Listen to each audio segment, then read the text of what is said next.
أعوذ بالله من الشيطان الرجيم. بسم الله الرحمن الرحيم. والذين يتوفون منكم ويذرون أزواجا وصية لأزواجهم متاعا إلى الحول غير إخراج فإن خرجن فلا جناح عليكم فيما فعلن في أنفسهن من معروف والله عزيز حكيم. وللمطلقات متاع بالمعروف حقا على المتقين كذلك يبين الله لكم آياته لعلكم تعقلون. ألم تر إلى الذين خرجوا من ديارهم وهم ألوف حذر الموت فقال لهم الله موتوا ثم أحياهم إن الله لذو فضل على الناس ولكن أكثر الناس لا يشكرون. وقاتلوا في سبيل الله واعلموا أن الله سميع عليم. من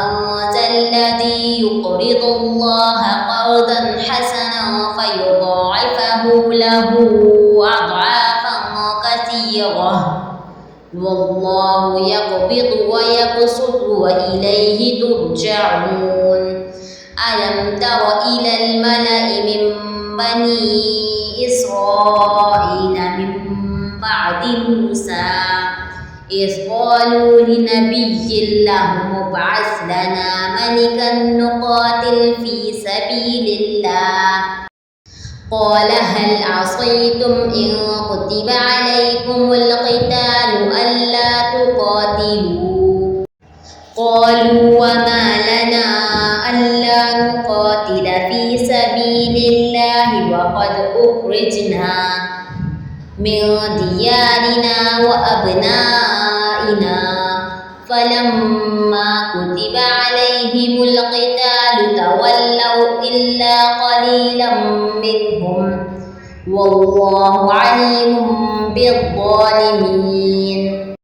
وقال لهم نبيهم إن الله قد بعث لكم طالوت ملكا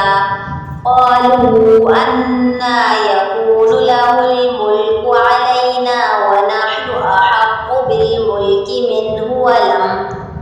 ولم يؤت سعة من المال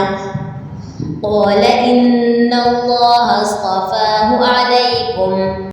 وزاده بسطة في العلم والجسم والله يؤتي ملكه من يشاء والله واسع عليم. وقال لهم نبيهم إن آية ملكه أن يأتيكم الطابوت فيه سكينة من ربكم وبقية مما ترك آل موسى وآل هارون تحمله الملائكة إن في ذلك لآيات لكم إن كنتم مؤمنين.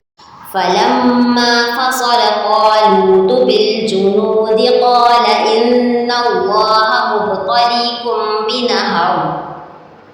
فلما شرب منه فليس مني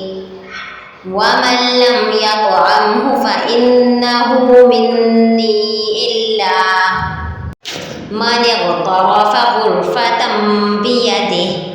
فشربوا منه إلا قليلا منهم فلما جاوزه هو والذين آمنوا معه قالوا لا طاقة لنا اليوم بجالوت وجنوده قال الذين يظنون أنهم ملاقو الله كم من فئة قليلة قليلة غلبت فئة كثيرة بإذن الله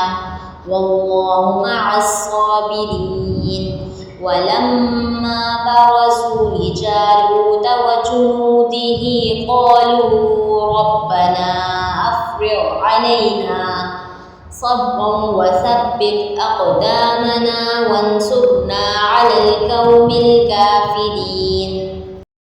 فهزموهم بإذن الله وقتل داود جالوت وآتاه الله الملك والحكمة وعلمه مما يشاء ولولا دفع الله الناس بعضهم ببعض لفسدت الأرض ولكن الله ذو فضل على العالمين تلك آيات الله نتلوها عليك بالحق وإنك لمن المرسلين